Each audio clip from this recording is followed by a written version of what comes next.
How's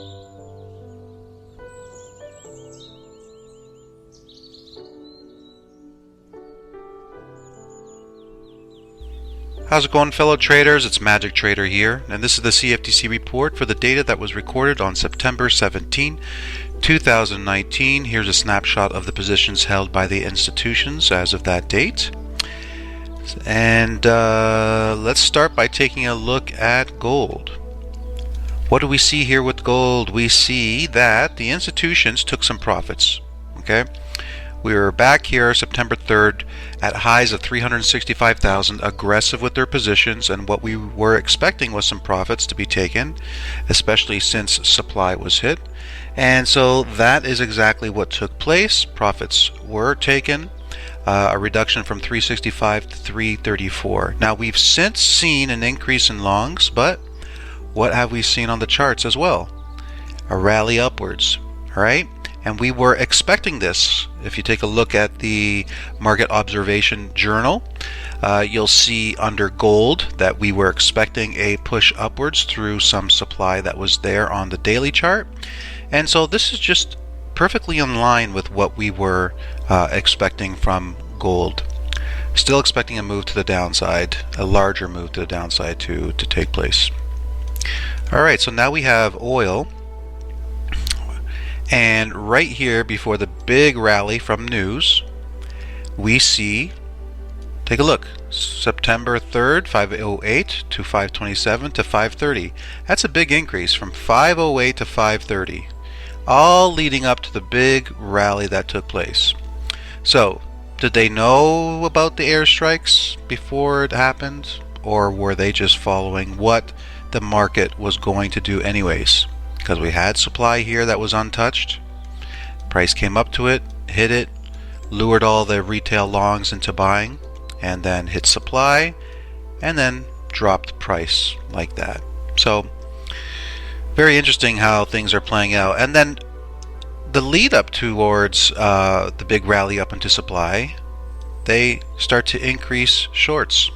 So just something I wanted to point out. Now we take a look at the US dollar, and we see that longs slightly increase, but big drop in shorts. Why is that? Well, because contracts were expiring, all right? And whenever contracts expire, the institutions choose to use that opportunity to make major shifts in their positions. And in this case, they decided to shift their short positions from 17,000 to 7,800, which dramatically put long exposure up from 74% to 86%. So that kind of supports a further move to the upside into this supply. So that's looking pretty decent with our expectations. And then we have the Aussie. We see that longs were decreased from 36,000 to 34,000, but the biggest move here was the shift from shorts, 90,000 to 74,000. That came up here. Big decrease in short positions, closing off shorts. We are very aggressive here, here, somewhat here, and now a big drop in those short positions, putting them in a very less aggressive territory. And if you take a look here, also the total size was 151. They took profits. 140. They took profits. Now we're at a nice, healthy, a bit aggressive, but a lot more healthy 109,000. So price is reacting to the downside, and we're already in short. The portfolio is already holding a basket of short positions on this one. We got in right before the turn, so everything's looking pretty good so far. Now we have the USDCAD. Now this one's an interesting one because, you know, as I was mentioning before with the dollar, we were going through a time of contracts expiring, and so many times the institutions will use the contracts expiring to make major shifts in their positions. And you can see they've done the same thing here with the USDCAD. They didn't really touch longs, but take a look here. They were slowly building up their shorts, and then from 54 to 62, big increase, 54 to 62, and that was coming as price was beginning its rally here and then dropped. All right, right at some weekly supply. Now, we are anticipating a certain move here on the charts, and we've discussed this in the class and in the market observation journals, as well as the Forex Market Outlook video that we did. So we might want to consult that to see what it is that we're thinking is likely going to happen.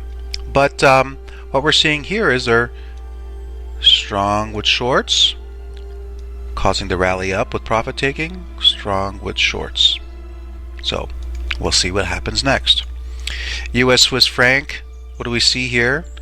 Shorts are a bit aggressive, longs are cooled off. They really didn't use contract expirations to do anything, but what we can see is trend line broken, consolidation at tested supply, and coloration of the cells are bearish neutral. So not a good time to trade, but we are anticipating a certain move here on that chart as well. Euro, big decrease in longs from 180 to 164. That's comforting because price is at demand. We've been wanting it to go just a tad lower. So closing off longs while you're at demand is a pretty good sign that price is going to go a little bit lower. So we are expecting that with the euro US dollar. Then we have the pound, big decrease in longs from 37 to 21,000. So that tells us something because we are reacting from higher time frame demand. And we also got a big decrease. This big push upwards was from profit taking, which I outlined in the usual reports over the last few weeks. We were expecting a move to the upside, and that's exactly what took place from profit taking. You can see 147 and then a drop, and then bigger drop, 130 to 107 as price was rallying up.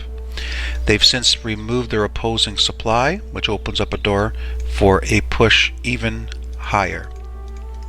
So we'll see how they manage to do that. US dollar, Japanese yen, prices hitting supply.